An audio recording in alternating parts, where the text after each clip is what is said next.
এক স্বর্ণকারের মৃত্যুর পর তার পরিবারটা বেশ সংকটে পড়ে গেল। খাদ্য বস্ত্রে দেখা দিল চরম অভাব।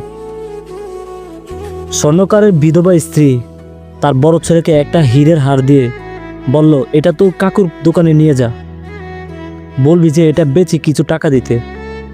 ছেলেটা হারটি নিয়ে কাকুর কাছে গেল। কাকু হারটা ভালো করে পরীক্ষা করে বলল, বেটা, তোমার মাকে গিয়ে বলবে যে এখন বাজার খুবই মন্দা, কয়েকদিন পর বিক্রি করলে ভালো দাম পাওয়া যাবে। কাকু কিছু টাকা ছেলেটিকে দিয়ে বললেন, আপাতত এটা নিয়ে যাও, আর কাল থেকে তুমি প্রতিদিন দোকানে আসবে। আমি কোনো একদিন ভালো খন্দর পেলেই যেন তুমি দৌড়ে হার নিয়ে আসতে পারো, তাই সারাদিন থাকবে।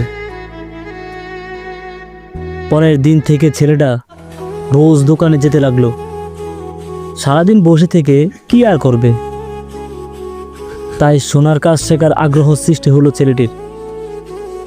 সময়ের সাথে সাথে সেখানে সোনা, রূপা, হিরে কাজ শিখতে আরম্ভ করলো। ভালো শিখার ফলে অল্প দিনেই খুব নামি জহুরুল বনে গেল সে। দূর দূরান্ত থেকে লোক তার কাছে সোনাদানা বানাতে ও পরীক্ষা করাতে আসতো। খুবই প্রশংসিত হচ্ছিল তার কাজ। একদিন ছেলেটির কাকু বলল, তোমার মাকে গিয়ে বলবে যে এখন বাজারের অবস্থা বেশ ভালো, তাই সেই হারটা যেন তোমার হাতে দিয়ে দেয়। এখন এটা বিক্রি করলে ভালো দাম পাওয়া যাবে।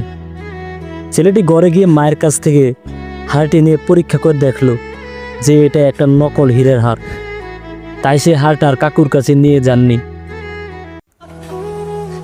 কাকু জিজ্ঞেস করলো, হারটি আনুনি কেন? ছেলেটি বলল, না কাকু, পরীক্ষা করে দেখলাম এটা একটা নকল হার। তখন কাকু বলল, তুমি যেদিন আমার কাছে হারটি নিয়ে এসেছিলে সেদিন আমি দেখেই বুঝেছিলাম যে এটা নকল, কিন্তু তখন যদি আমি তোমাকে এই কথাটা বলে দিতাম